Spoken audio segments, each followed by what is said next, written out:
तो अब कंटिन्यू करते हैं पार्ट 2 से। ये पार्ट 2 है और पार्ट 2 में हम नेक्स्ट 50 क्वेश्चंस की बात करेंगे। हम क्या कर रहे हैं, हम मंथली करंट अफेयर कर रहे हैं, ठीक है ना। मंथली करंट अफेयर्स कर रहे हैं हम यहाँ पे कौन से मंथ के, हम वहाँ पे मंथ ऑफ फरवरी के बात कर रहे हैं 2023 के। ये जो क्वेश्चंस होंगे वो बहुत ज़्यादा रिलेवेंट होंगे for your prelims, both for prelims 2023 and 2024, ठीक है। सो स्टार्ट करते हैं। 51 नंबर क्वेश्चन है, consider the following statement. Level कैसा है क्वेश्चन का भाई, डिफिकल्ट क्वेश्चन है। Article 50 of the constitution of India talks about the separation of executive from judiciary, बिल्कुल सही है। Article 50 talks about what, separation of, है ना, separation of what, the state should Endeavour to take steps, है ना, to separate the judiciary from executive in the public service of the state. So 51 number का question है, first statement is correct. Justice S. Abdul Nazir is the first retired judge of the Supreme Court to be appointed as the governor of a state. No. Okay, it is incorrect.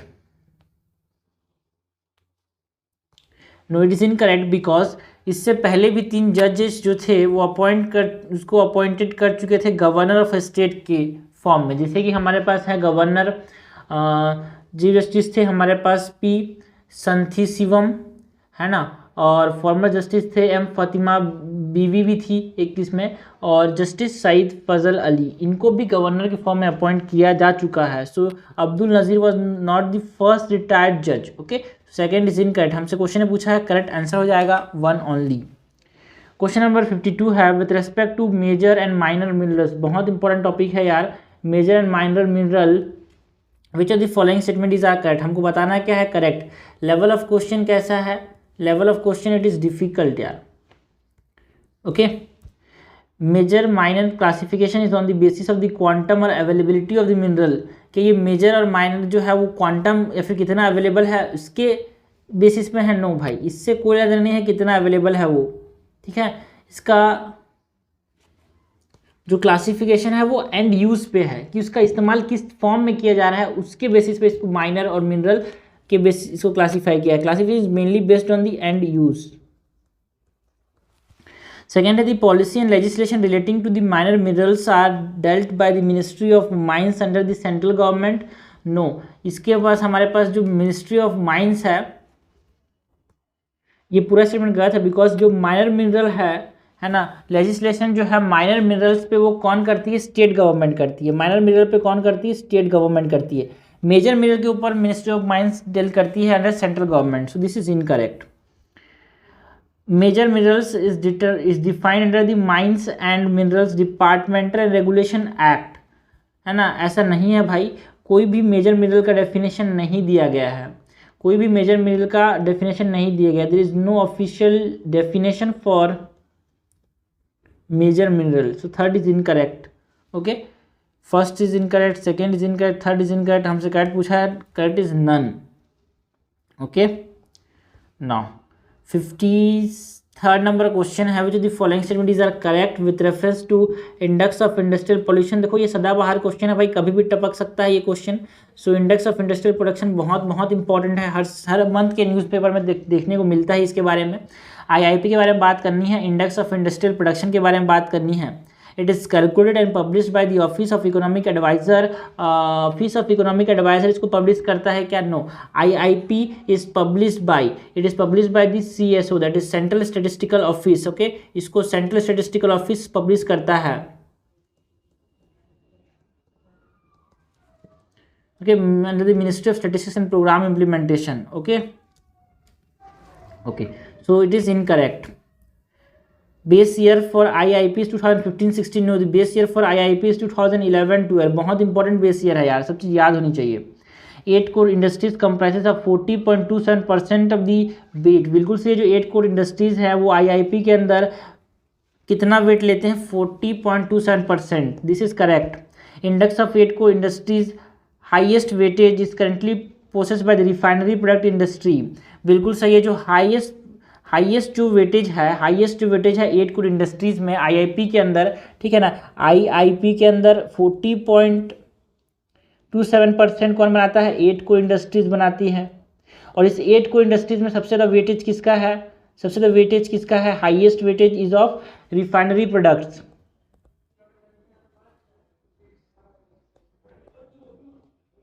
Okay, so this is correct. हमसे question ने पूछा क्या है, correct बताना है, correct हो जाएगा B, that is 2 and 3 only. Okay, now question number 54 है, consider the following statement. Question का लेवल कैसा है भाई, लेवल है moderate. It is the only tripartite union agency with the government employer and worker representative. It was created in 1919 as a part of treaty of Versailles that ended the World War I. The headquarter is in Geneva and Switzerland. That is Geneva, that is in Switzerland. तो ऐसा कौन सा organisation है ये हमको यहाँ पे बताना है। That is international labour organisation, जिसको जिनेवा, जिसका हेडक्वार्टर जिनेवा के अंदर है ना। और ये ट्राइपार्टाइट एजेंसी है ना, ओनली यूएन ट्राइपार्टाइट एजेंसी है जिसमें employer, government and worker, employer, government और वर्कर का ट्राइपेट एग्रीमेंट है ना। और ये ट्रीटी ऑफ वर्साई के अंदर बनाया गया था। So this is international labour organisation, ILO, international labour organisation है ये। इसका हेडक्वार्टर भी इंपॉर्टेंट है, जिनेवा स्विट्जरलैंड। देखो भाई, किसी का कुछ भी हेडक्वार्टर नहीं पता तो आप तुक्का मारो तो जिनेवा स्विट्जरलैंड करना, मैक्सिमम चीज़ों का वही रहता है। क्वेश्चन नंबर 55 है, consider the following statement in respect of financial emergency. ठीक है, फाइनेंशियल इमरजेंसी की बात करनी है अपने को अंडर आर्टिकल 360। लेवल कैसा है भाई, ये प्रीवियस ईयर क्वेश्चन है, मॉडरेट लेवल का क्वेश्चन है ये। A proclamation of financial emergency issued shall cease to operate at the expiration of 2 months unless before the expiration of that period it has been approved by the resolution of both the houses of the parliament. बिल्कुल सही है, अगर इसके लागू होने के 2 महीने के अंदर अगर इसको पार्लियामेंट अप्रूव नहीं करती तो ये क्या हो जाएगा, एक्सपायर हो जाएगा। सो this is correct. If any proclamation of financial emergency is on operation, it is competent for the President of India to issue direction for the reduction of salaries and allowances of all or any class of persons serving in connection with the affairs of Union, but excluding the judges of the Supreme Court and High Court. No, it is not excluding यार, it is including the judges of the High Court and the Supreme Court। यार पैसे की कमी है यार, पैसा इनको नहीं देंगे ऐसे चलेगा। No, it is incorrect, so it is not correct. Okay, तो हमसे करेक्ट पूछा है, करेक्ट हो जाएगा A1 ओनली। ना क्वेश्चन नंबर 56 है, which of the following statement is are true about the UDAN scheme. हमको बात किसकी करनी है, हमको बात करनी है उड़ान स्कीम की। बात किसकी करनी है, उड़ान स्कीम। लेवल कैसा है क्वेश्चन का, मॉडरेट है। उड़ान मतलब पूरे देश का आम नागरिक। It is regional connectivity scheme under the ministry of civil aviation. बिल्कुल सही है, ये मिनिस्ट्री ऑफ सिविल एविएशन के अंदर आता है। It aim to provide connectivity to only the unserved airports of the country. देखो ओनली, जहाँ पे एक्सेप्ट ऐसे क्वेश्चन आ जाए ना तो वहाँ पे ओनली वाले जो स्टेटमेंट्स चांसेस हैं गलत होने का, और यहाँ पे गलत ही है, बिकॉज ये जो है वो all common citizens easier access की बात करता है। एंड ये हंड्रेड्स ऑफ एयरपोर्ट को ये कनेक्ट करता है। ठीक है, not only unserved airports, served plus unserved दोनों को। So this is incorrect. The scheme has a provision to increase international connectivity as well. बिल्कुल सही है, इसके अंदर एक प्रोविजन है कि इंटरनेशनल कनेक्टिविटी को भी बढ़ाए। ट्रू हमसे पूछा है, 1 and 3 इज ट्रू, आंसर हो जाएगा C। के 57 है, आइडेंटिफाई द करेक्ट स्टेटमेंट। ठीक है, क्वेश्चन का लेवल कैसा है भाई, इजी है। Retail inflation data is release by the national statistical office. देखो, एक होता है रिटेल इन्फ्लेशन और एक होता है होलसेल इन्फ्लेशन। ठीक है ना, तो रिटेल को जो है उसको कौन रिलीज करता है, NSO, नेशनल स्टैटिस्टिकल ऑफिस। और होलसेल इसको कौन रिलीज करता है, इसको रिलीज करता है office of economic adviser under the ministry of, है ना, कॉमर्स एंड इंडस्ट्रीज। देखो ये है इकोनॉमिक एडवाइजर, याद रखना इसमें इकोनॉमिक एडवाइजर। एक है इकोनॉमिक अफेयर्स। इकोनॉमिक अफेयर्स जो है वो डिपार्टमेंट ऑफ इकोनॉमिक अफेयर्स जो है वो किसके अंदर आता है, वो आता है फाइनेंस के अंदर। बट यहाँ पे इकोनॉमिक एडवाइजर है, अफेयर्स नहीं है, एडवाइजर है। तो it is ministry of commerce and industries, wholesale का। Okay, so first is correct because retail inflation data जो है वो NSO रिलीज करता है। NSO जो कि इसके अंदर आता है ministry of statistics and programme implementation के अंदर। Okay, so this is correct. Second, core inflation include inflation in only food and fuel sector. देखो कोर इन्फ्लेशन में सारे के सारे इन्फ्लेशन आते हैं except fuel and food inflation, ठीक है ना। कोर में सब कुछ आता है, ठीक है, except food and non fuel sector. So this is incorrect. हमसे करेक्ट पूछा है, करेक्ट हो जाएगा A1 only. Okay, now question number 58 है which the following is are constitutional bodies. हमसे क्वेश्चन ने क्या पूछा है, कॉन्स्टिट्यूशनल बॉडीज के बारे में। हमने देखा था नेशनल वुमेन, पिछले वीडियो में नेशनल कमीशन फॉर वुमेन क्या था, स्टैट्यूटरी बॉडी था, जिसको national commission for women act of 1990 के थ्रू बनाया गया है। It is statutory body which is made under the national commission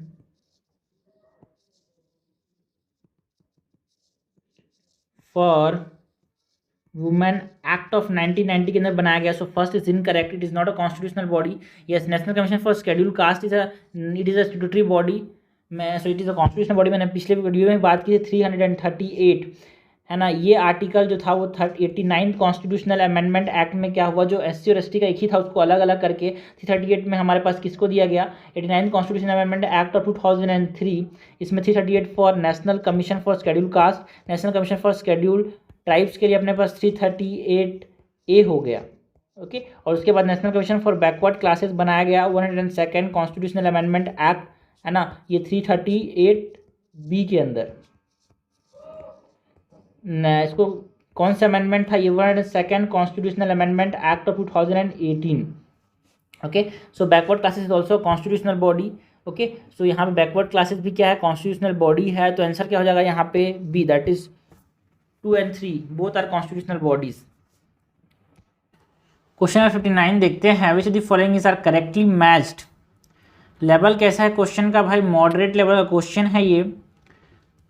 okay, intellectual property rights की बात करनी है, एंड प्रोटेक्ट किसको करता है, copyright. Literary and artistic work को प्रोटेक्ट करता है क्या, बिल्कुल सही है। जो कॉपीराइट है वो किसको प्रोटेक्ट करता है, literary work, artistic work, musical work, है ना, dramatic work, sound recording, cinematography, है ना, वीडियो रिकॉर्डिंग जो मैं कर रहा हूँ, ये सब में किसको प्रोटेक्ट करता है, कॉपीराइट प्रोटेक्ट करता है सब चीज़ को। पेटेंट जो है वो इन्वेंशन के लिए है, बिल्कुल सही है। एंड ट्रेडमार्क जो है वो गुड्स एंड सर्विस के लिए होता है। तो हमसे करेक्ट पूछा है क्या, यस, करेक्टली मैच हमसे पूछा है, करेक्टली मैच हो जाएगा D। ना क्वेश्चन नंबर 60 है, in case of which of the following biogeographical cycle. हमको बात किसी करनी है, बायोजियोग्राफिकल साइकिल की बात करनी है। The weathering of rock is the main source of release of nutrient, ठीक है ना। Weathering of rock is the main source of release of nutrient. Question का लेवल कैसा है यार, इजी क्वेश्चन है, प्रीवियस ईयर क्वेश्चन 21 में आया है। तो हमारे पास जो कौन सा साइकिल होता है, फॉस्फोरस साइकिल होता है। हमारे पास जो कौन सा साइकिल होता है, फॉस्फोरस साइकिल होता है। उसमें क्या होता है ना, वेदरिंग ऑफ रॉक से अपने पास न्यूट्रिएंट मिलते हैं। कार्बन साइकिल एयर से, नाइट्रोजन साइकिल एयर से, सल्फर जो होता है सेडिमेंट्री भी होता है, as well as the gaseous भी होता है। बट मेनली जो फॉस्फोरस होता है वो रॉक से ही, हमको जो रॉक होते हैं, बड़े बड़े चट्टान होते हैं, उनको टूटने से, उनकी टूटने से क्या होता है, अपने पास यहाँ पे फॉस्फोरस रिलीज होता है। ओके, सो आंसर हो जाएगा C। 61 नंबर क्वेश्चन है, which of the following are true regarding the rail Kaushal Vikas Yojana. हमको बात करनी है रेल कौशल विकास योजना की, है ना। लेवल कैसा है इसका, मॉडरेट लेवल का क्वेश्चन है ये। हमको बताना क्या है, true. It provide vocational training to the unemployed spouse और चिल्ड्रन ऑफ रेलवे एम्प्लॉयज़। ये गलत है भाई, बिकॉज ये जो है ये बात करता है एंट्री लेवल ट्रेनिंग की।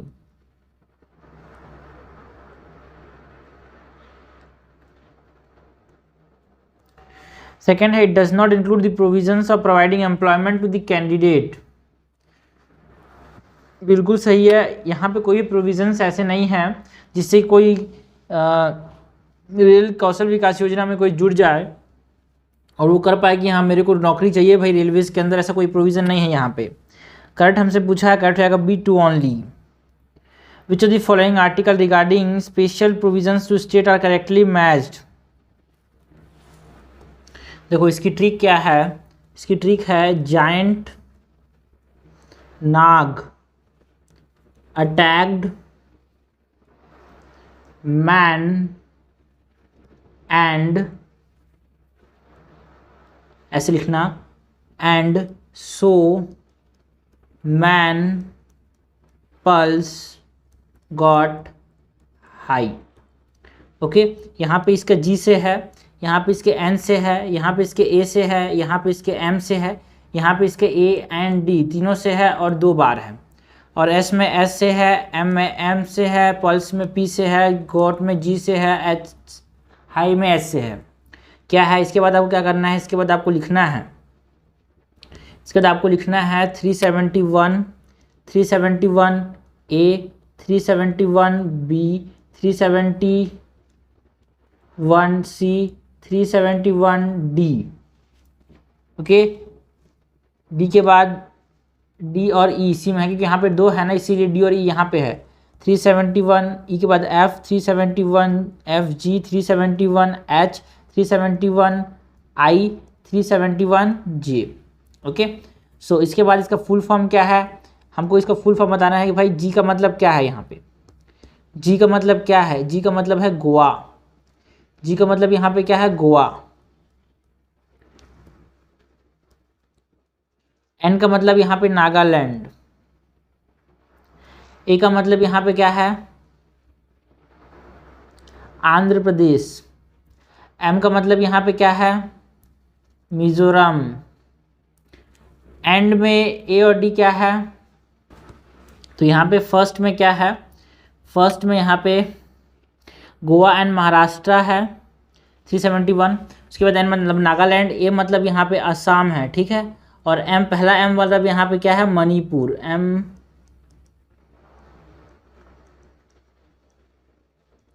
फर्स्ट एम मतलब मणिपुर, ठीक है। उसके बाद एन मतलब क्या हो जाएगा, आंध्रा, आंध्र प्रदेश है। इसके बाद एस से है सिक्किम, एम से हो जाएगा मिजोरम। सेकंड वाला एम से मिजोरम पहले ए आता है इसीलिए मणिपुर वाला ए पहले है। उसके बाद पी से हो जाएगा,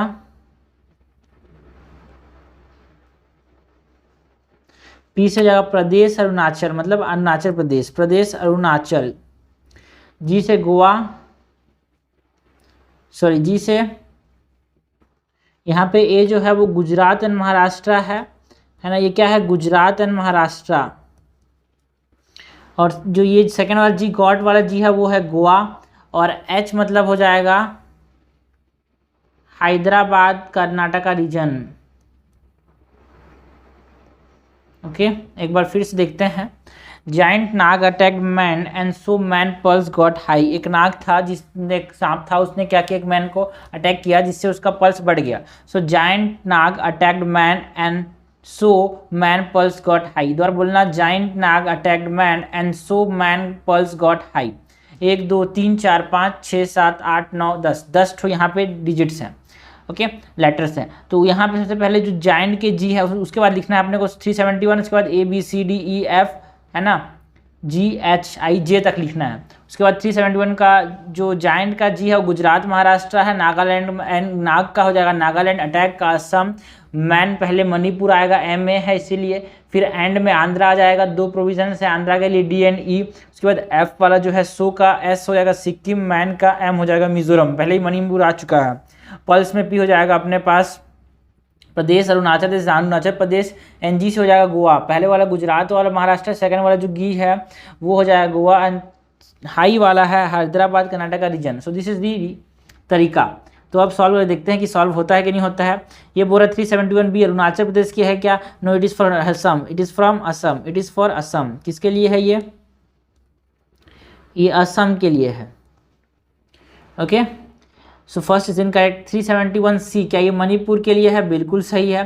371 एफ, क्या ये गोवा के लिए है, नहीं सॉरी, ये क्या सिक्किम के लिए है, नहीं। 367 sorry F yes, F for Sikkim, F for Sikkim. And 371 H, 371 H क्या किसके लिए है, गोवा के लिए, no. 371 H for Arunachal Pradesh. ये देखो 371 एच किसके लिए, अरुणाचल प्रदेश के लिए है। तो हमसे करेक्टली मैच पूछा है यहाँ पे, है ना। लेवल कैसा है इसका, मॉडरेट लेवल का है। आपको तरीका याद होना चाहिए भाई कैसे करना है इसको। सो 61 का क्या हो जाएगा, आंसर हो जाएगा बी। 61 का आंसर क्या हो जाएगा, बी। 61 का आंसर क्या हो जाएगा, बी। क्वेश्चन नंबर 63 है, which of the following agencies release the report global sea level rise and implication report. किसने रिलीज किया है, किसने रिलीज किया है। तो जो वर्ल्ड मेट्रोलॉजिकल ऑर्गेनाइजेशन है, वर्ल्ड मेट्रोलॉजिकल ऑर्गेनाइजेशन है, WMO ने क्या रिलीज किया, global sea level rise and implication report. और इस जो रिपोर्ट है इसके हिसाब से India, China, Netherland and Bangladesh faces the highest threat of sea level rise, okay, globally. Question number 64 है, which of the following statement are true regarding the geo heritage site. हमको बात किसकी करनी है, मॉडरेट लेवल का क्वेश्चन है, हमको बात करना है जियो हेरिटेज साइट की। किसकी बात करनी है, जियो हेरिटेज साइट की।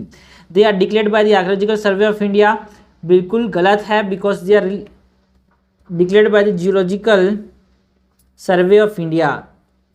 तो सेम लगता है, इसीलिए गलती हो जाती है। So geo heritage site is release by geological survey of India, not archaeological survey of India. First is incorrect. The parliament has pass the law geo heritage and geo relics act to protect such sites. नहीं भाई, ये जो है इसको bill ही पेश किया है, it is not yet पास, ठीक है ना। Union ministry of mines has formulated the draft, और ये जो है वो बिल अभी पेश किया गया है, इट इज़ नॉट पास्ड। हमसे करेक्ट पूछा, इसी तो न्यूज में था कि बिल पेश किया गया, इसलिए करेक्ट हमसे पूछा, neither one not two is correct. Question number 65 है, from the decline of Guptas until the rise of Harshavardhana in the early 7th century, which of the following kingdoms were holding power in northern India? तो एक difficult question है, 2021 में आ चुका है ये, ठीक है। गुप्ता के हटने से लेके, डिक्लाइन ऑफ गुप्ता से लेके हर्षवर्धना के राइज तक कौन कौन से नॉर्दर्न इंडिया में पावर्स थे?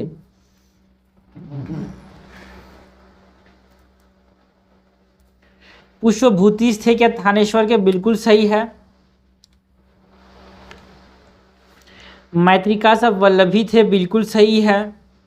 जो परमराज थे वो तो बाद में आए थे भाई, हर्षवर्धना के बाद, ये तो मेडिवल के शुरुआत में आए थे। तो सेकंड को मैंने हटा दिया, ठीक है। और अपना पास तो पता है कि थर्ड होना चाहिए, तो आंसर क्या हो जाएगा, बी 1 3 4 6 1 3 है ना। गुप्तास ऑफ मगधास रहेंगे वहीं पे, क्योंकि वो उतना डिक्लाइन नहीं हुए थे, है ना, वो कोने में बच गए थे। उसके बाद अपने पास कौन बचा, मुखरीस ऑफ कन्नौज, ठीक है ना। यादवास ऑफ देवगिरी तो बाद में आए थे भाई, यादवास जो थे वो बाद में आए थे, है ना, अराउंड 850 AD, ठीक है ना, हर्षवर्धन के बाद।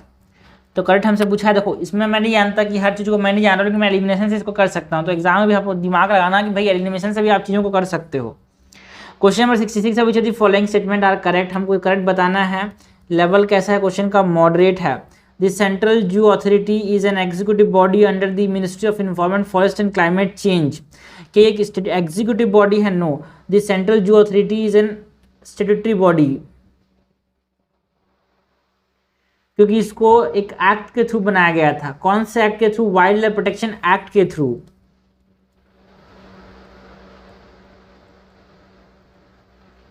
सेंट्रल जू अथॉरिटी को बनाया गया था, okay.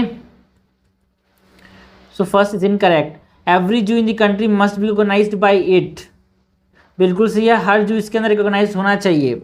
Any exchange of animal between India and any other country must B authorised by the authority, बिल्कुल सही है। तो ये न्यूज़ में क्यों था? बिकॉज सेंट्रल जू अथॉरिटी जो थी वो चीता के ट्रांसलोकेशन के रेस्पेक्ट में न्यूज़ में थी भाई।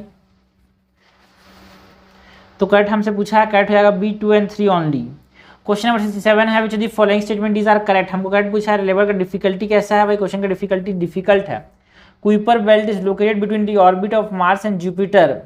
कुइपर बेल्ट जो है वो मार्स जुपिटर के ऑर्बिट में प्रेजेंट है क्या? नो, कुइपर बेल्ट जो प्रेजेंट है ना, it is IC bodies just outside the Neptune, ठीक है ना। इसके मतलब बीच में एस्टेरॉयड बेल्ट है, ठीक है ना, जो जुपिटर और मार्स के बीच में एस्टेरॉयड बेल्ट है। हमसे कुइपर बेल्ट पूछा है, तो नेपच्यून के जस्ट बाद कुइपर बेल्ट प्रेजेंट है। Roche limit determines the distance after which the dust particle can exist as moon instead of a ring around the planet, बिल्कुल सही है। रॉश लिमिट वो लिमिट है जिससे दूर जाने के बाद डस्ट पार्टिकल जो है एग्जिस्ट करते हैं मून के जैसे, है ना, बावजूद इसके कि they exist as ring. Important definition है, रॉस लिमिट का पता ही होना चाहिए यार, है ना। रॉस लिमिट जो है किसी भी प्लेनेट और सेलेस्टियल बॉडी पे एप्लीकेबल है। ना क्वेश्चन नंबर 68 है, which of the statement is are correct. हमको करेक्ट बताना है। लेवल कैसा है क्वेश्चन का यार, मॉडरेट है। Okay, INS Vikrant it is operational aircraft carrier of India, बिल्कुल सही है। INS Vikrant is operational aircraft. देखो भाई अभी तो ऑपरेशनल नहीं बना है, अभी इसको 2023 में ऑपरेशनल होगा, ठीक है ना। एंड ऑफ 2023 में अभी बनना चालू ही हुआ है ना, बन ही रहा है। फुल्ली ऑपरेशनल कब से होगा, ये 2023 से होगा, ऐसा हमने जो चीफ नेवल स्टाफ उन्होंने बताया था, है ना। और it is a second indigenous built aircraft carried after INS Vikramaditya. So it is the first indigenously built aircraft carrier, ठीक है ना। it is not second indigenously built aircraft carrier INS Vikrant, ठीक है ना। याद रखना विक्रांत जो है वो इंडिजिनसली बिल्ड है। मैंने प्रीवियस वीडियो में एक गलती कर दी थी, है ना, उसमें मैंने बोल दिया था कि INS विक्रांत जो है वो ब्रिटेन से लिया गया है, गलत है भाई। INS Vikrant is indigenously build, okay, it is first indigenously build aircraft carrier. Okay, so this is incorrect. हमसे करेक्ट पूछा है भाई, यहाँ पे कोई सही करेक्ट नहीं है, आंसर हो जाएगा डी। आंसर क्या हो जाएगा डी। क्वेश्चन नंबर 69 है, विच ऑफ द फॉलोइंग। तो याद रखना विक्रांत वी के बाद आई आ रहा है, तो इसके लिए ये इंडिजिनस है। क्वेश्चन नंबर 69 है, which of the following statement is are correct. Level कैसा है डिफिकल्टी का, डिफिकल्ट है भाई। The doomsday glacier is located in west Antarctica. Doomsday glacier कहाँ पे है, वेस्ट अंटार्कटिका के अंदर है क्या, बिल्कुल सही है ना। और ये एक तरह से सबसे वाइडेस्ट ग्लेशियर है इंडिया अर्थ के अंदर, ठीक है ना। Doomsday glacier is west in the west Antarctica and it is the widest glacier, one of the widest glacier on अर्थ।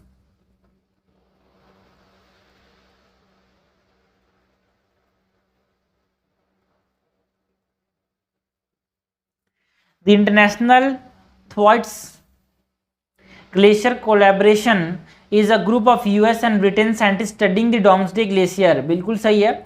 जो इंटरनेशनल थ्वाइट्स ग्लेशियर कोलैबोरेशन है वो US और ब्रिटेन के मिलकर साइंटिस्ट इसको स्टडी कर रहे हैं,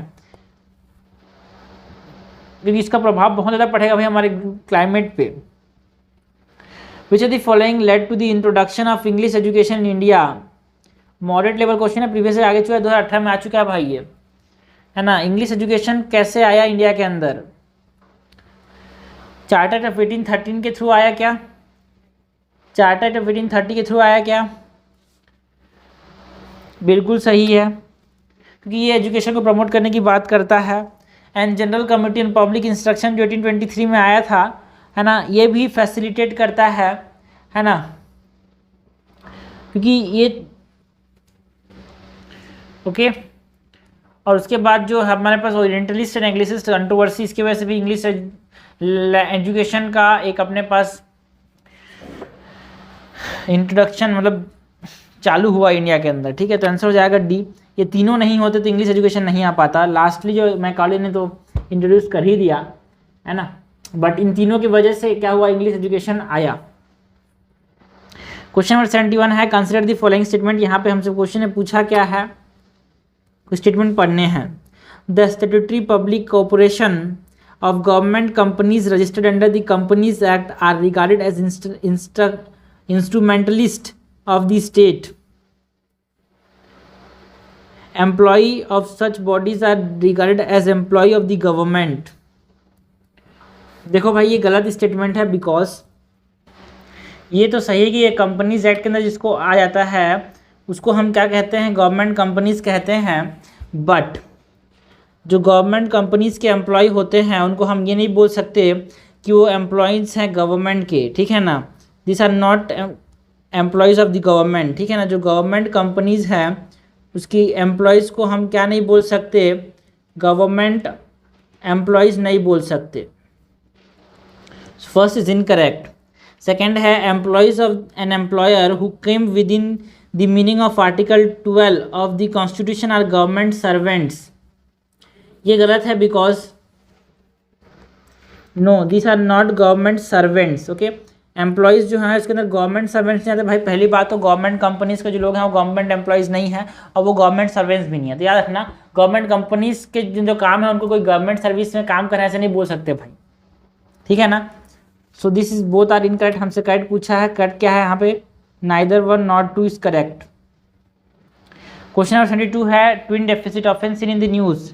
तो कुछ नहीं पता हो तो कम से कम ये तो पता होना चाहिए भाई ट्विन डेफिसिट का मतलब क्या होता है। ट्विन डेफिसिट मतलब fiscal deficit and current account deficit. Fiscal deficit and current account deficit is what we call twin deficit. Question number 73 है विद रिस्पेक्ट टू कवच। बात किसकी करनी है, Kavach. Which of the following statement is are correct. Kavach के बारे में हमको बताना है कि करेक्ट क्या है। लेवल है मॉडरेट। कवच is a national level hackathon to identify innovative ideas and technological solutions for addressing cyber security and cyber crime challenge। क्या साइबर क्राइम और साइबर सिक्योरिटी चैलेंज को देखते हुए कवच को बनाया गया था, बिल्कुल सही है। AICTE and BPRD jointly launched the event during which youth from educational institution across the country and registered startup will participate। बिल्कुल सही है। AICTE का मतलब क्या है, all India council for technical education.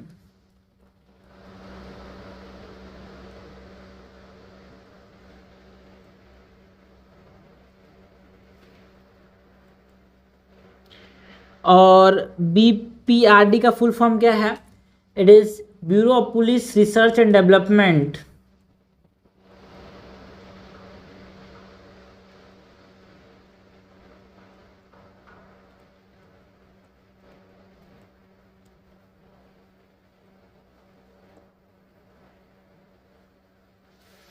तो हमको बताना है क्या है, करेक्ट बताना है ना। करेक्ट यहाँ पे क्या है, दोनों करेक्ट है, आंसर हो जाएगा सी। आंसर हो जाएगा सी। 74 नंबर क्वेश्चन है which of the following is are correct with respect to nilgai. Moderate level question है, नीलगाय के बारे में हमको बताना है। It is categorised as least concern on the IUCN red list. क्या इसको लीस्ट कंसर्न कह रहे हैं नीलगाय को, बिल्कुल सही है। लीस्ट कंसर्न है भाई, इसका बहुत ज़्यादा अबंडेंट देखने को मिलता है बिहार वाले रीजन में। And nilgai is protected under schedule 1 of the wild life protection act 1972। नहीं, ये शेड्यूल 3 के अंदर है बिकॉज इसको मैक्सिमम प्रोटेक्शन नहीं दिया गया है, बिकॉज ये बहुत ज़्यादा अबंडेंट है इसलिए। And nilgai is the state animal of Delhi, बिल्कुल सही है। Nilgai is the state animal of Delhi. Correct हमसे पूछा है, करेक्ट जाएगा C, that is 1 and 3 only. Question number 75 है which of the following is not a digestive enzyme. हमसे क्वेश्चन ने पूछा है नॉट अ डाइजेस्टिव एंजाइम, है ना। ह्यूमन के अंदर ये क्वेश्चन प्रीवियस ईयर क्वेश्चन है भाई, 2017 में आ चुका है कि 2007 में आया है, 2007 में आया है, ठीक है। सो it is not a digestive enzyme बोल रहा है, ठीक है। Trypsin is, gastrin is, ptyalin is not a digestive enzyme, pepsin is a digestive enzyme. Answer क्या हो जाएगा 75 का। सो टाइलिन का मतलब है salivary amylase, it is a digestive enzyme, but gastrin is a hormone, gastrin is a hormone, okay. उसके बाद question number 76 है consider the following statement with respect to doctrine of sealed cover. Doctrine of sealed cover के लिए हम बारे में हमसे पूछा है। Doctrine of sealed cover level है क्वेश्चन का मीडियम। फर्स्ट है it is the practice followed by supreme court of seeking and accepting information from the government agencies in sealed cover that can only be pursued by judge। बिल्कुल सही है। The use of sealed cover to produce evidence derive its legitimacy from the code of civil procedure and code of criminal procedure। देखो ये जो है ना doctrine of sealed cover, ये अवध्या के रेफरेंस में न्यूज़ में था। और सेकेंड स्टेटमेंट क्या बोल रहा है, the use of sealed cover to produce evidence derives its legitimacy from the code of civil procedure and code of criminal procedure. ये गलत है बिकॉज जो सील्ड कवर का यूज है वो IPC या फिर CRPC से नहीं मिलता सुप्रीम कोर्ट को, वो इंडियन एविडेंस एक्ट से मिलता है 1872 के। सेकेंड करेक्ट हमसे पूछा है, करेक्ट हो जाएगा ए। क्वेश्चन नंबर 77 है consider the following pair. Level है डिफिकल्ट। एक्सरसाइज के बारे में पूछना है, हर बार तो आता ही आता है। तो यहाँ पे आपको पता नहीं चाहिए गरुड़ शक्ति किसके किसके साथ था, इंडिया इंडोनेशिया, बिल्कुल सही है। धर्मा गार्जियन इंडिया जापान, ये भी सही है ना। ओके, तो इतना तो आपको पता होना चाहिए। उसके बाद संप्रीति इंडिया बांग्लादेश, ये सही है। एंड सूर्य किरण नेपाल के साथ। देखो सबसे इंपॉर्टेंट यहाँ पे कौन सा है भाई, धर्मा गार्जियन तो पता नहीं चाहिए इंडिया जापान का है। गरुड़ शक्ति आपको पता नहीं चाहिए इंडिया इंडोनेशिया का है, कम से कम इतना तो पता हो, है ना। और ये तो याद कराते बहुत सारे याद करने के लिए हैं, ठीक है ना।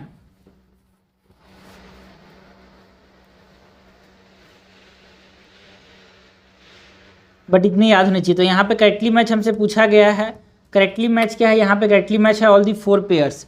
आंसर क्या हो जाएगा डी। नाउ 78 है with respect to unlawful activities prevention act, UAPA की बात करनी है, अनलॉफुल एक्टिविटीज़ प्रिवेंशन एक्ट हमको करेक्ट पूछा गया है ना। क्वेश्चन का लेवल कैसा है भाई, क्वेश्चन का लेवल है medium. Government can only declare organisation and not individual as terrorist, गलत बात है कि यूआपा के अंदर इंडिविजुअल को भी टेररिस्ट घोषित किया जा सकता है, यूआपा के अंदर इंडिविजुअल को भी टेररिस्ट घोषित किया जा सकता है, बिकॉज 2016 के अंदर अमेंडमेंट हुआ और उसमें इंडिविजुअल को भी हम टेररिस्ट घोषित कर सकते हैं, ऐसा अमेंडमेंट जोड़ा गया, ऐसा प्रोविजन जोड़ा गया। सेकेंड नंबर है the National Investigation Agency should take prior permission from the respective state police chief to attain the proceeds of terrorism, नहीं भाई कोई भी परमिशन लेने की जरूरत नहीं पड़ती है एनआईए को, सो दिस इज इनकरेक्ट। हमसे कैट पूछा है, कैट हो जाएगा कोई सा भी नहीं, आंसर हो जाएगा डी। क्वेश्चन नंबर 79 है फतहुल मुजाहिदीन, फतहुल मुजाहिदीन जो है military manual, Fathul Mujahideen is a military manual was commission during the rule of, ठीक है ना। फतहुल मुजाहिदीन जो था वो किसके समय न्यूज़ में और किसके समय कमीशन किया गया था, अब्दुल हसन कुतुब शाह के समय, औरंगजेब के समय, हुमायूं के समय, टीपू सुल्तान के समय। तो टीपू सुल्तान के समय फतहुल मुजाहिदीन एक मिलिट्री मैनुअल है जिसको कमीशन किया गया था। ओके, ये बात करता है किसकी, है ना, क्योंकि रॉकेट आर्टिलरी की बात करता है, पहली बार रॉकेट आर्टिलरी का यूज़ जो है टीपू सुल्तान ने किया था, so it talks about rocket military, rocket artillery.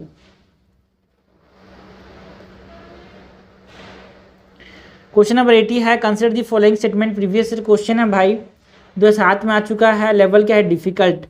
Jawaharlal Nehru in his 4th term as the prime minister of India at the time of his death, क्या जवाहरलाल नेहरू चौथे उनके टर्म में थे, है ना, क्या उनके चौथे टर्म में थे जब उनका डेथ हुआ, तो बिल्कुल सही है, उनके चौथे टर्म में थे वो।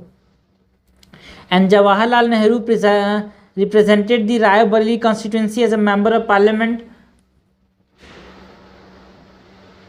नो, जो जवाहरलाल नेहरू थे वो फूलपुर जो कि इलाहाबाद के पास है उसको रिप्रेजेंट करते थे। रायबरेली, तो जो रायबरेली था वो किसका कॉन्स्टिट्यूएंसी था, जो रायबरेली था वो इंदिरा गांधी का कॉन्स्टिट्यूएंसी था, मैडम इंदिरा गांधी का। थर्ड है the first non Congress prime minister of India assume office in 1977, बिल्कुल सही है, फर्स्ट नॉन कांग्रेस प्रेसिडेंट कौन थे, मोरारजी देसाई। ओके, जनता पार्टी से बिलोंग करते थे ये। दिस इज करेक्ट, हमसे करेक्ट पूछा है, करेक्ट हो जाएगा D1 and 3 only. Question number 81 है how many the following statements are true regarding the Kuno National Park, है ना, मॉडरेट क्वेश्चन है। कूनो नेशनल पार्क न्यूज़ में था बिकॉज यहाँ पे चीता को रिलोकेट किया गया।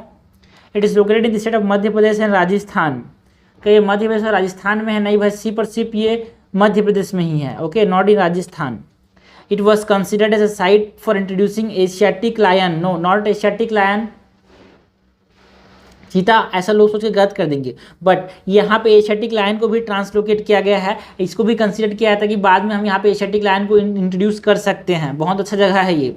And it include vegetation like tropical dry deciduous and grassland, इसीलिए तो यहाँ पे क्या कर सकते हैं हम इनको इंट्रोड्यूस कर सकते हैं। एंड सेंट्रल इंडिया में मोस्ट ऑफ दी जो वेजिटेशन है वो कैसा है, ट्रॉपिकल ड्राई डिसीडियस है और ग्रासलैंड वेजिटेशन है, इसीलिए तो यहाँ पे चीता क्या कर सकता है, ग्रो कर सकता है, मतलब चीता यहाँ पे अच्छे से सर्वाइव कर सकता है। और एशियाटिक लायन को भी हम यहाँ पे इंट्रोड्यूस करने की बात कर रहे हैं तो वो भी यहाँ पे सर्वाइव कर सकता है, ठीक है। सो करेक्ट हमसे पूछा गया है क्या, ट्रू पूछा गया है, तो only 2 statements are true, that is कौन कौन से स्टेटमेंट ट्रू है यहाँ पे, second and third. Question number 82 है how many of the following और how many of the below does the balance of payment include, ठीक है, बैलेंस ऑफ पेमेंट के अंदर कौन कौन सी चीज़ें आती है हमसे पूछा गया है। क्वेश्चन का लेवल कैसा है, moderate. Export and import of the service, export and import of service, क्या इसके अंदर आता है बैलेंस ऑफ पेमेंट के अंदर, yes. Transfer payment balance of payment के अंदर आता है क्या, बिल्कुल सही है। क्या एक्सचेंज इन फाइनेंशियल एसेट्स, क्या ये बैलेंस ऑफ पेमेंट के अंदर आता है, बिल्कुल सही है, बिकॉज देखो बैलेंस ऑफ पेमेंट के अंदर करंट अकाउंट आता है और कैपिटल अकाउंट आता है। करंट अकाउंट के अंदर विजिबल्स और इनविजिबल्स आते हैं, कैपिटल के अंदर एसेट्स एंड लाइबिलिटीज आती है, ओके। सो इसके अंदर हमारे पास financial exchange of financial assets आ जाएंगे, export and imports of good भी आ जाएंगे, ठीक है। करंट अकाउंट के अंदर एक्सपोर्ट एंड इम्पोर्ट्स आते हैं। सो यहाँ पे सर्विसेज और गुड्स ये दोनों कैपिटल अकाउंट का पार्ट है कि कब करंट अकाउंट का, कब करंट अकाउंट का पार्ट है, ओके। और इसमें बाकी सब चीज़ें भी आती है। तो आंसर क्या हो जाएगा D, all the four above are part of the balance of payment. Now question number 83 है which of the statement are true regarding the organ donation. Organ donation जो रिसेंटली न्यूज़ में था उसके बारे में हमको बात करना है। डिफिकल्ट क्वेश्चन है भाई। हमको बात किसकी करनी है, ऑर्गन डोनेशन की बात करनी है। किसकी बात करनी है, ऑर्गन डोनेशन की बात करनी है। People above 65 year of age are not allowed to register themselves as organ recipient. क्या उससे ऊपर के पीपल जो है वो ऑर्गन रिसिपिएंट के फॉर्म में नहीं, ये ऑर्गन रिसिपिएंट के फॉर्म में बात नहीं होती। पहले ये प्रोविज़न था कुछ 65 ईयर से बड़े जो लोग होते थे उनको ऑर्गन रिसीव करने के लिए नहीं मिलता था कैडेवर से, ठीक है। बट अभी जो यूनियन हेल्थ मिनिस्ट्री है, मिनिस्ट्री ऑफ हेल्थ ने ये प्रोविज़न जो था इसके अंदर उसको हटा दिया है। अब क्या होगा, अब जो 65 ईयर से बड़े लोग भी क्या कर पाएंगे, ऑर्गन ले पाएंगे कैडेवर से। सो this is now been removed, so this is incorrect. The recipient need to register themselves in their state of domicile. No, ये पहले था जिसमें जो रिसिपिएंट वाला है उसको स्टेट डोमिसाइल में रजिस्टर करना पड़ता था, बट अब उसको रिमूव कर दिया गया। हाई कोर्ट ने बोला, गुजरात हाई कोर्ट ने, ठीक है। सो करेक्ट हमसे पूछा है क्या, यस करेक्ट हमसे पूछा है, तो करेक्ट यहाँ पे कोई सा भी नहीं है, करेक्ट यहाँ पे कोई सा भी नहीं है। आंसर हो जाएगा D, neither one not two is correct. Question number 84 है which of the following is are true. Question का लेवल कैसा है भाई, क्वेश्चन का लेवल है मॉडरेट। क्वेश्चन का लेवल कैसा है, moderate. India has target to install 500 gigawatt of electricity capacity from non fossil fuel by 2030। बिल्कुल सही है। Under the National Solar Mission India was to install 100 gigawatt of solar power by 2022। बिल्कुल सही है। National Solar mission के अंदर India ने ये टारगेट रखा था, ठीक है, और ये टारगेट अचीव कर लिया। और इसमें जो 100 गीगावाट था उसमें 100 गीगावाट में है ना, 100 गीगावाट की जो कैपेसिटी थी वो 40 रूफटॉप सोलर इलेक्ट्रिसिटी से था। 40 गीगावाट रूफटॉप इलेक्ट्रिसिटी और 60 gigawatt by grid. PM Kusum scheme aim to reduce power subsidies to the agriculture sector.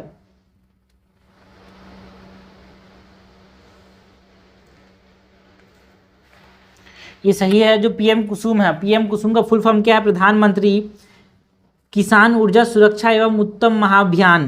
प्रधानमंत्री किसान ऊर्जा सुरक्षा एवं उत्तम महाअभियान।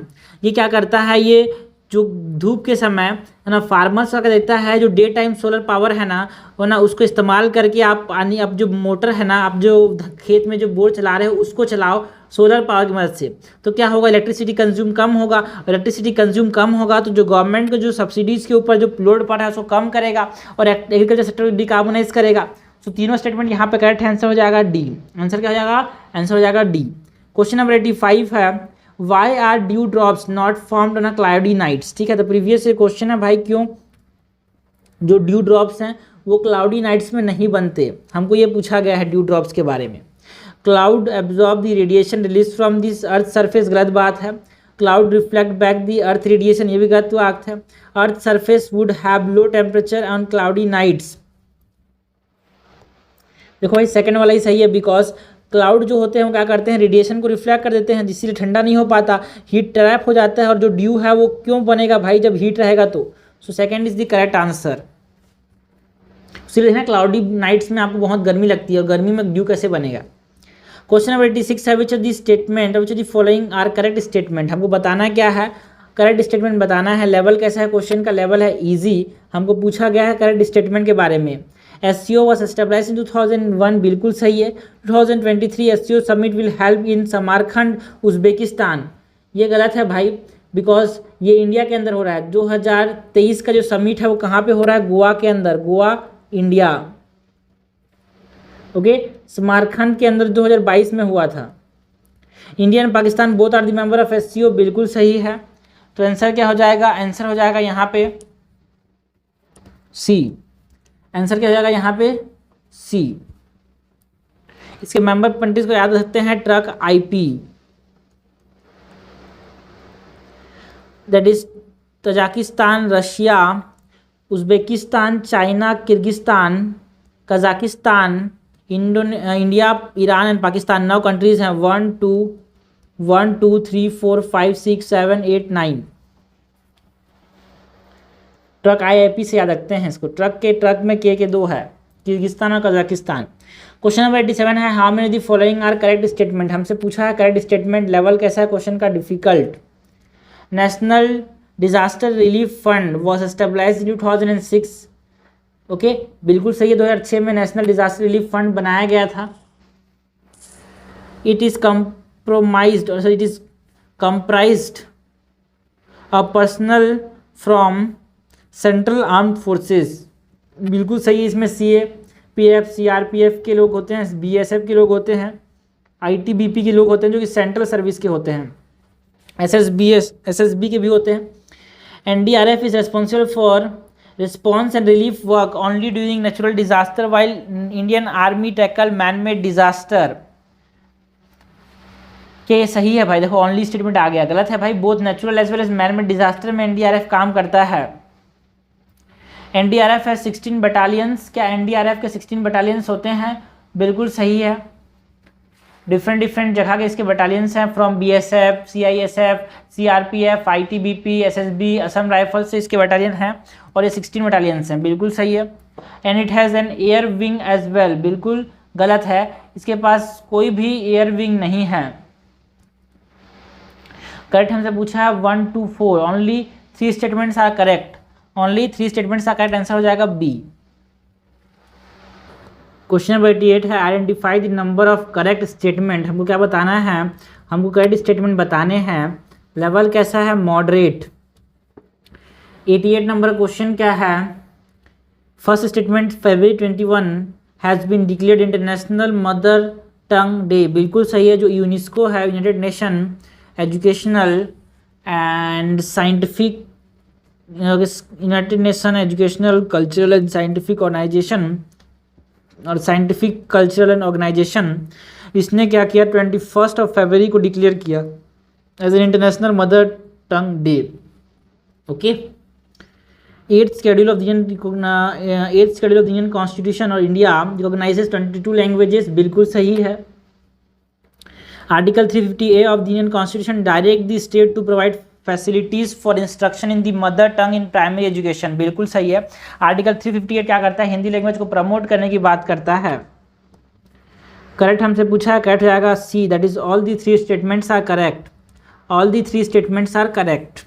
क्वेश्चन नंबर 89 है, identify the correct statement. Just like European Union, India has an emission trading scheme for its various sector. क्या India के अंदर ऐसा एमिशन ट्रेडिंग स्कीम है? नहीं है भाई। India aim to reduce the emission intensity of our GDP by 45% by 2030, बिल्कुल सही है। 45% से हम 2005 के मुकाबले हम कम करना चाहते हैं emission intensity. What is emission intensity? The emission per unit GDP is what we call emission intensity, जिसको हम कम करने की बात करते हैं। Okay, this is correct. हमसे क्या पूछा है? करेक्ट स्टेटमेंट पूछा है, करेक्ट जाएगा बी ओनली। ये स्टेटमेंट क्वेश्चन का लेवल है इजी, सॉरी मतलब 2 only, B option is correct. 89 number question हो गया, उसका 90 नंबर देखते हैं। If rain forest and tropical forest are the lungs of the earth, if rain forest and tropical forest are the lungs of the earth, then wetlands function as kidney. Which one of the following function of wetland best reflect the statement? ठीक है ना, हम kidney क्यों कहते हैं wetlands को, ये हमको बताना है। The water cycle in the wetland involve surface run off, sub soil percolation and evaporation, गलत है।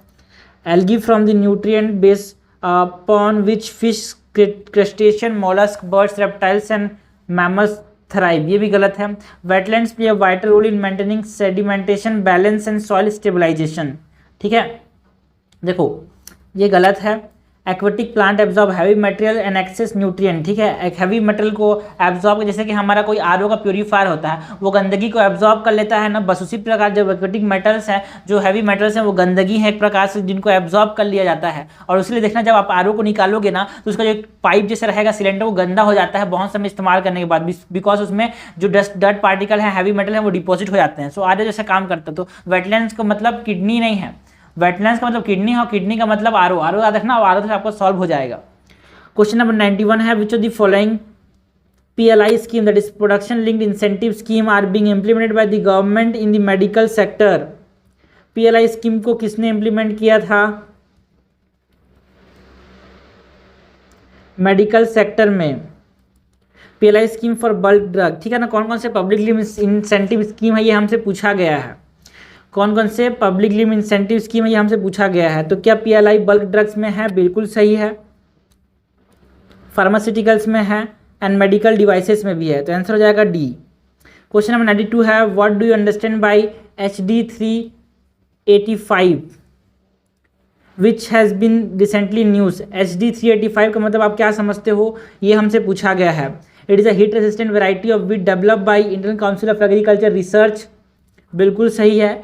HD 3385 is what? It is a heat resistant variety of wheat. ज़्यादा हीट से क्या होता है, वीट खराब हो जाते हैं, तो उसके लिए हमारे पास किसने बनाया था, ये Indian Council of Agriculture Research ने बनाया था ये।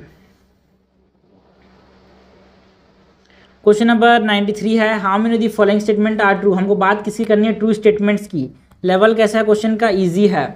A new star TT entered into force in 2011, क्या न्यू स्टार TT 2011 में आया था क्या? है, बिल्कुल सही है। जो न्यू स्टार TT है वो US के बीच में और रशिया के बीच में 2011 में आया था।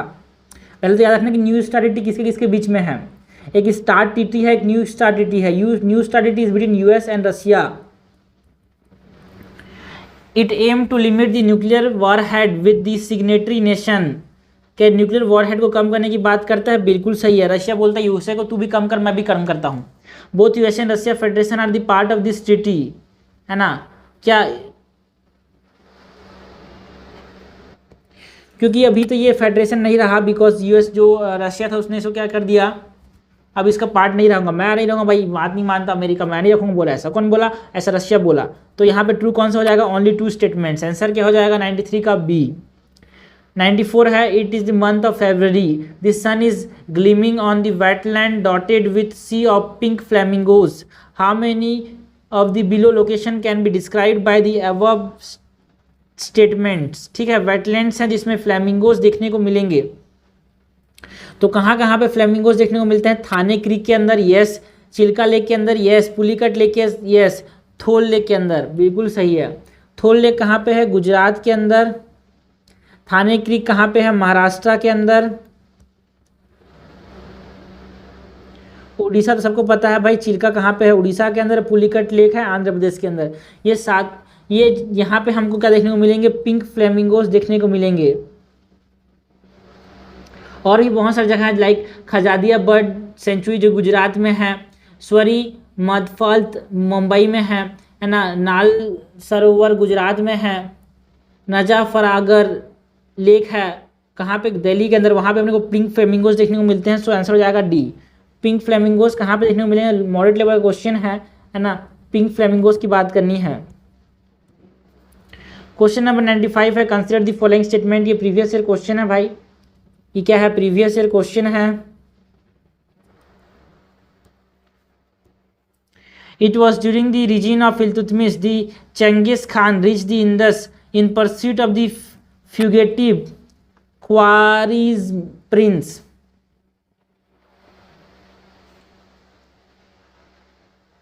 इल्तुतमिश के समय जो चंगेज खान थे, क्या वो इंडस के नदी के किनारे आ गए थे क्या? बिल्कुल सही है। एंड ख्वारिज प्रिंस कौन थे यहाँ पे? अलाउद्दीन मोहम्मद थे।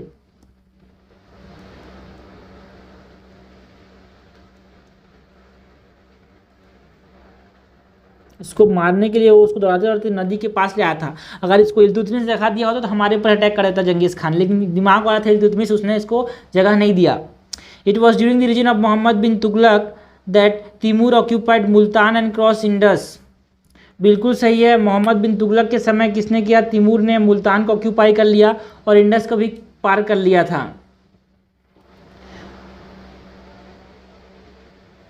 ऐसा लगेगा, but it is not during the Mohammad bin Tughlaq. यहाँ पे ये तो सही है कि तिमूर आए थे, but it is not during the Mohammad bin Tughlaq, it is during the Mahmud Tughlaq. उस समय जो राजा थे वो महमूद तुगलक थे, नॉट मोहम्मद बिन तुगलक, दोनों अलग अलग हैं। And it was during the reason of Krishna Devaraya two of the Vijayanagara empire that Vasco da Gama reach the coast of Kerala. No भाई, जो वास्को डी गामा थे, है ना, ये केरला के कोस्ट को पहुँचे, उससे पहले ही जो देवराया टू था उनका एम्पायर ख़त्म हो चुका था, 1446 में ही ख़त्म हो गया था। This is incorrect. हमसे करेक्ट पूछा है, करेक्ट हो जाएगा ए, वन ओनली।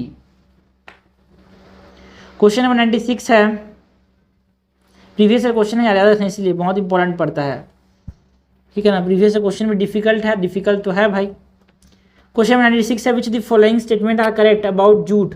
हमको बात किसकी करनी है? जूट की बात करनी है। India is the world largest jute producer. बिल्कुल सही है, India is the world largest jute producer. The jute packing material act make its mandatory for all food grains to be packed in jute sacks. बिल्कुल सही है, जो बोरा था धान का, जो पैकिंग होती थी वो जूट के ही सन बोरा में ही, मतलब जूट के ही बोरे में ही होना चाहिए, ऐसा बोला गया था। Under the jute packing material act, jute requires high temperature, high precipitation and humid condition for its growth. बिल्कुल सही है, because it is a tropical plant. और सबसे ज़्यादा ग्रोथ कहाँ पे होता है? जूट का, वेस्ट बंगाल के अंदर। India has imposed anti dumping duty on the import of certain jute products from Nepal and Bangladesh. बिल्कुल सही है, एंटी डंपिंग ड्यूटी लगाया है नेपाल और बांग्लादेश से कुछ इम्पोर्ट में। करेक्ट हमसे पूछा है, करेक्ट हो जाएगा डी। क्वेश्चन नंबर 97 है, how many of the following statements are correct about Tejas. Tejas की बात करनी है अपने को। It is a light combat helicopter, it is light combat vehicle. बिल्कुल सही है। And it is develop in collaboration with France. Tejas was develop in collaboration with nothing, no one. इसको हिंदुस्तान एरोनॉटिक्स लिमिटेड ने खुद इंडिजिनसली डेवलप किया है। It was the capacity to carry beyond visual and okay, it has the capacity to carry beyond visual ad missile. बिल्कुल सही है।